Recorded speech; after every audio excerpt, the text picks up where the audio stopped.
Hi, this is Champlet 2 on the PlayStation Network, bringing you a location review for the Salvage Yards from the Chop Shop DLC. There's 5 different options, so let's take a look into the location details that will help you choose which one is right for you. There's 5 different locations for the Salvage Yards. 3 of them are in the city, and 2 of them are way up north in Blaine County. Of course, the 2 in Blaine County are less expensive. However, now I haven't actually done any of the missions myself yet, so I kind of have to trust my sources. But from what I understand, most of the missions are in the city, which makes sense because there's a lot more cars there and higher end cars there for sure. So I would imagine that means if you end up with one of these salvage yards up in Blaine County, you're going to be doing a lot of driving. However, the 2 in Blaine County are significantly cheaper. So let's take a look first at the one in Paleto Bay with a starting price of $1,620,000. If you got your heart set on having your salvage yard in Paleto Bay, here it is. You can see here's the main garage entrance, and that's the only one there is. That's it. Now, the one thing you need to know, there are lots of obstacles here in the parking lot for getting in and out and trying to keep your vehicles in good shape. There is a little guard dog, though. There he is. Here's the main entrance, and I just requested a vehicle from mechanic, and that's where he put it, so you'd have to run over there and get it. The other exit is right over here.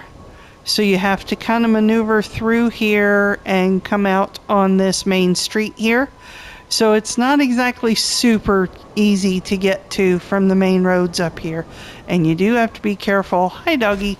Oh, sorry, doggy. I knocked him over. Oh my gosh, are you okay? I'm so sorry, doggy. There he is. He's okay. Good boy. Oh, see, he's happy now. Hi, puppy. Oh, no, he's not happy now. He bit me. All right. Anyway, so it's not, oh my gosh, he's gonna kill me. It's not easy to get in and out of here, and I guess it's good to know that you could really irritate that dog. So there, I just kind of figured that out for you. But there are some other businesses in this area, so if Paleto Bay is really convenient for you, I'm gonna get out here so he doesn't kill me. There are some other amenities like a paint shop and an ammunition, and of course there's a helicopter pad nearby, and you could have other businesses in this area. Pixel Pete's Arcade is quite literally just over the fence from this location, so that's all something to keep in mind if you really want to be in Paleto Bay. Next is the Salvage Yard near Sandy Shores. It's almost in Grapeseed. This one has a starting price of $2,030,000.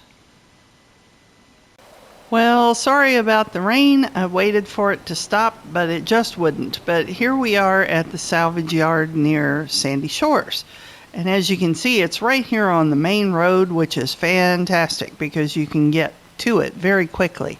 Now, I didn't actually buy this one, and I apologize for that. But I'm assuming, of course, that this garage entrance here at the front is the main one. And I would imagine if you're bringing vehicles up from the city, you'd be coming in this way, and you will have to be a little bit careful here. This is a little bit of a tight entrance for a bigger vehicle. You might get some damage there. But it is right here on this main road. There's a little bit of parking on each side, which is nice. And if you look at the map, you can see there's not that many amenities very, very close to here. I mean, yeah, there's an ammunition over here in Sandy Shores, and you do have the 2 airstrips, the Mackenzie one and Sandy Shores, that aren't that far away. But there's really not a lot up here unless you have maybe some of your motorcycle club businesses here. But if you just want to hang out in Sandy Shores, you have an option. Of the 3 salvage yards located in the city, the least expensive one is this one at Murrieta Heights, with a base price of $2,420,000. I actually bought this location in Murrieta Heights because I wanted to check out, how easy it was to get in and out of here with a big vehicle. So I got one of the bigger cars I have. And as you can see, there's really no obstacles at all. It's easy to maneuver in here, even with a larger vehicle. There's the main entrance right there, the garage door. And for a minute I thought maybe this other building was involved, and then I remembered, no, that's a vehicle warehouse. So if you already own this vehicle warehouse, it might be really convenient to have your salvage yard right across from it. There's only really one main way to get in here. I mean, there are other little side ways I can show you, but it's right here on the main street. So vehicle spawns might be a little weird. They might give them to you right here on the sidewalk, or they might give them to you over in the grass. So you'll have to run across the street to get to it. I remember that from testing the vehicle warehouse when I did the videos for those. You can also get out if you come over this way, and maybe if that big truck's not there, it would be an easier fit. You could get out this way, and I believe you can also get around. Let me come this way. So there are a few ways to get in and out of here without a whole lot of, except for that obstruction I just found. But otherwise, it's pretty easy to get around in here. And if you take a look at the map, there's a lot of businesses in this area. If you have Video Geddon, it's just over here. And there's plenty of other garages and businesses located nearby. Like I said, the vehicle warehouse is across the street there. But you are just about as far east as you can get and still be sort of in the city. So I would imagine a lot of the missions are probably going to take you fairly far away from here, with this being so far east. So that's something to consider, but if you like this area, then this one might work out pretty well for you. The Strawberry Salvage Yard has a base price of $2,570,000. The first thing I wanted to tell you about this one is that I stood right here coming out of the garage and requested my vehicle from the mechanic, and it spawned right here in the driveway, not even out on the road. That was pretty cool. So I thought I'd share that with you. But this location is just outstanding. It's right here on this major road. You've got executive offices just up the street. Lots of businesses nearby, other amenities. Benny's is just across the road. The big ammunition is here. Simeon's. There are so many things nearby here. It's incredibly convenient, and you really can't get much more central in the map. So if the missions really are in the different parts of the city, you couldn't get more central than this. It is an ideal location. And if I bring the Stafford back around, you'll see this driveway is nice and wide. It's easy to get in here. There's no obstacles. You just get right to the door nice and easy. In addition to the main entrance there, you can also kind of sneak through this back way. It's a little bit tight, especially if you're in a car the size of this Stafford. But you come around this way, got to watch for that trash can right there. And here you go. You're right out here. There's the alley that goes to Benny's right there. So this location is just outstanding. Honestly, I think Rockstar sort of made this a slam dunk. In terms of location, you really can't beat this one.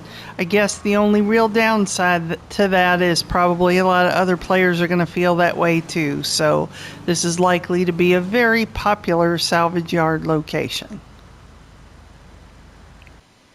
Finally, the most expensive of the salvage yards is this one at La Puerta, with a base price of $2,690,000. If you've been watching any of my other videos, especially the ones about the vehicle warehouse and import-export, you're probably already well aware how much I love the La Puerta vehicle warehouse location. It's so convenient. And it's got great parking.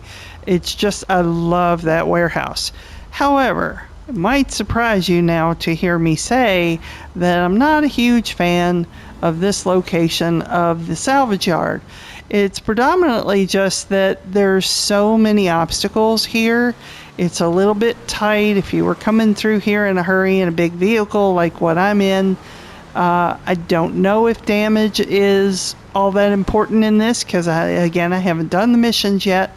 But when you come in, then you got to turn to make this garage entrance. There's really only this one way in and out. I mean, it looks like there's other ways, but they're all dead ends. So you pretty much have to turn around and come back out this way. And again, hope you don't tear up your vehicles. But it's just not super convenient. And if you spawn a vehicle and you're all the way back there at the garage, you got to get all the way out here to pick it up. It just doesn't seem that convenient to me. I think there's better options.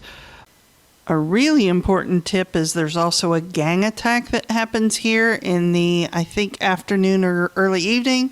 So if you find those as annoying as I do, you may not like it here. But you'll also notice on the map, there's not a whole lot of amenities really close to here. There are a few other businesses, though. Personally, I thought it was a little overpriced and not the easiest location to get in and out of for that price. So if it were my call, I would probably pass on this one. Thanks so much for watching. A like for this video and a subscription to my channel are always greatly appreciated. You'll find a link to my Discord channel in the video description below, and I hope you'll check it out. Thanks a lot. See you next time.